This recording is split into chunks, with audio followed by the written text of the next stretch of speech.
आइए स्टूडेंट्स, शुरू करते हैं पार्टनरशिप का नेक्स्ट चैप्टर, चैप्टर 4। चैप्टर का नाम है एडमिशन ऑफ ए पार्टनर।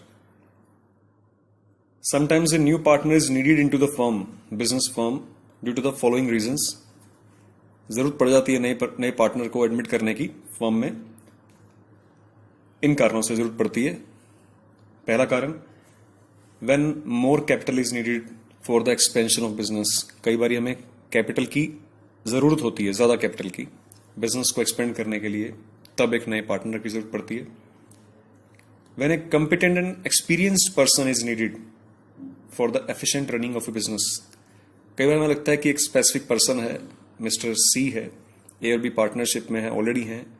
सी के बारे में वो सोचते हैं कि वो कॉम्पिटेंट है, वो एक्सपीरियंस्ड पर्सन है, उसका एक्सपीरियंस का बेनिफिट हमारी पार्टनरशिप फर्म को मिलेगा, तो उसे ऐड करने की सोचेंगे। थर्ड रीजन हो सकता है कि to increase the goodwill and reputation of the business firm by taking a reputed and renowned person into the partnership firm. तो ये रीजन हो सकते हैं, और भी रीजन हो सकते हैं नए पार्टनर को एडमिट करने के। जब भी एक नया पार्टनर फर्म में एडमिट होता है तो कुछ एडजस्टमेंट्स हमें करनी पड़ती हैं पुराने पार्टनर्स को अकाउंट्स बनाते वक्त। किन किन चीज़ों की ज़रूरत पड़ेगी हमें नए पार्टनर को एडमिट कराते वक्त, किन किन चीज़ों को हमें एडजस्टमेंट करना पड़ेगा, किन किन चीज़ों की हमें रिकॉर्डिंग करनी पड़ेगी, ट्रीटमेंट करना पड़ेगा, इनके बारे में सीख लेते हैं। पहली चीज़ तो ये कि एक कैलकुलेशन करनी पड़ेगी हमें न्यू प्रॉफिट शेयरिंग रेशियो की।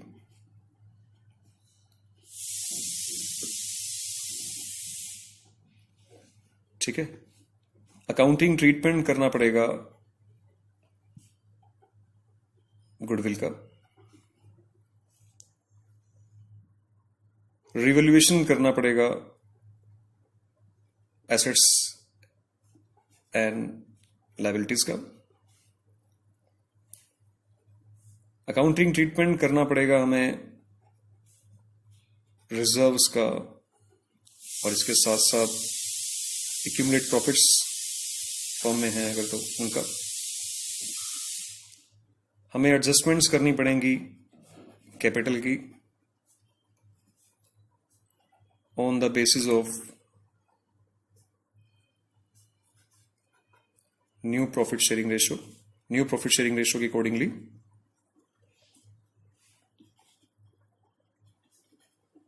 हमें एडजस्टमेंट्स करनी पड़ेंगी। और साथ ही साथ हमें तैयार करनी पड़ेगी एक रिवाइज बैलेंस शीट फर्म की। तो ये चीजें हैं, ये एडजस्टमेंट्स हैं जो हमें करनी पड़ेंगी। तो आइए सबसे पहले हम लोग शुरू करते हैं इस चैप्टर का जो बेस है, जिसके बिना इस चैप्टर को समझ पाना बहुत मुश्किल है, जिसके बिना आप कोई भी क्वेश्चन शुरू नहीं कर पाएंगे एडमिशन ऑफ पार्टनर का। वो बेस किस चीज को लेकर बेस है? वो बेस है calculation of sacrifice ratio, calculation of new ratio after the admission of A new partner. तो ये समझते हैं कि कैसे कैलकुलेट करते हैं नए पार्टनर के एडमिशन के बाद सैक्रिफाइस रेशियो और न्यू रेशियो। कुछ केसेस में डिस्कशन करेंगे हम लोग, 5 तरह के डिफरेंट केसेस में डिस्कशन पूरे। मैंने क्या किया हुआ है कि 16-17 के टॉपिक क्वेश्चंस हैं इस बेस के, तो इसको 5 हिस्सों में डिवाइड कर दिया। तो वन बाय वन करके हर एक हिस्से को समझेंगे। इन हिस्से को अलग अलग नाम दिए हुए हैं। तो आइए सबसे पहले समझते हैं फर्स्ट पार्ट इसका। फर्स्ट है, 5 केसेस में डिवाइड कर रखा है इसको, टोटल टॉपिक को। फर्स्ट है अनकंडीशनल केस।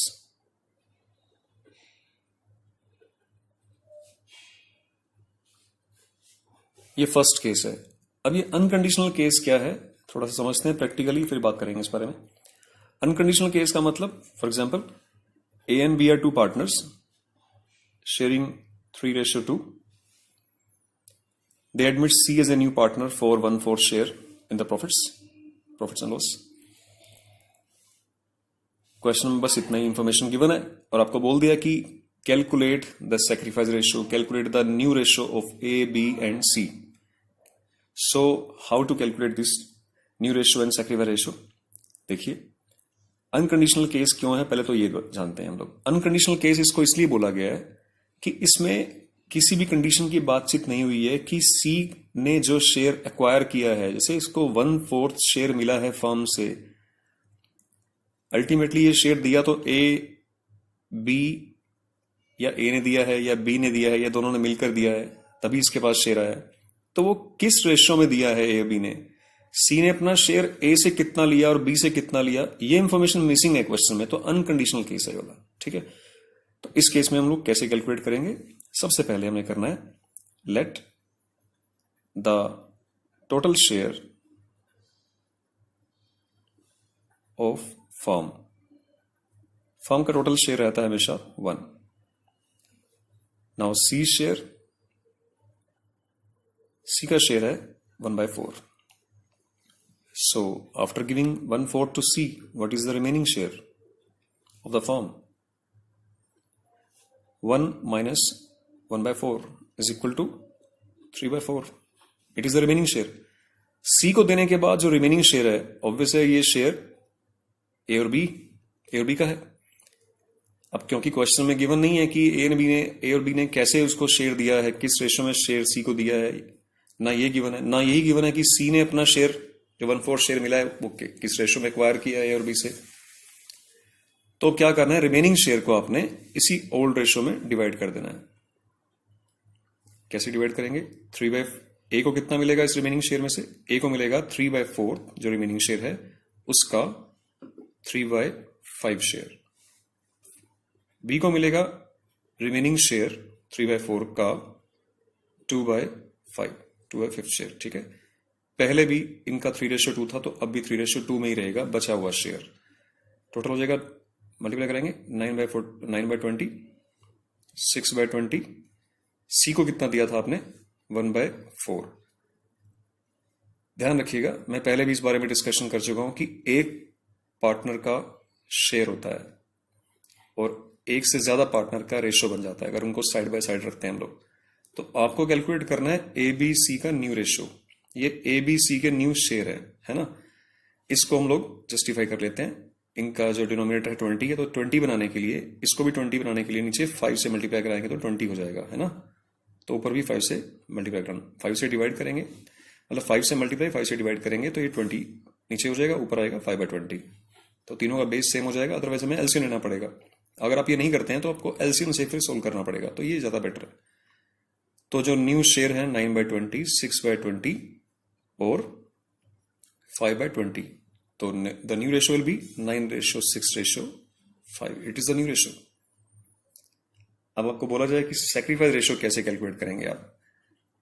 सैक्रिफाइस रेशो के लिए वैसे तो फॉर्मूला होता है old ratio minus new ratio, ये फॉर्मूला होता है। लेकिन अनकंडीशनल केस में आपको इस फॉर्मूले को यूटिलाइज करने की जरूरत नहीं है, क्योंकि अनकंडीशनल केस में जो ओल्ड रेशो होता है, ओल्ड रेशो, वही सैक्रिफाइस रेशो भी होता है। तो इसमें सैक्रिफाइस रेशो भी 3:2 रहेगा। ठीक है, ये फर्स्ट केस था अनकंडीशनल केस। 5 केसेस हैं तो इनको बड़े ही आराम से समझिए आप, मैं भी जल्दबाजी नहीं कर रहा हूं। ये केस अगर समझ नहीं आए तो चैप्टर्स में आप एंटर हो ही नहीं पाएंगे, चैप्टर 4 को आप समझ नहीं पाएंगे। चैप्टर 4 एडमिशन समझ नहीं आएगा, फिर रिटायरमेंट और डेथ भी समझ नहीं आएगा आपको, जो नेक्स्ट चैप्टर्स हमारे। तो ये था अनकंडीशनल केस, इस बेसिस पे आप क्वेश्चन ट्राई कर सकते हैं। Thank you.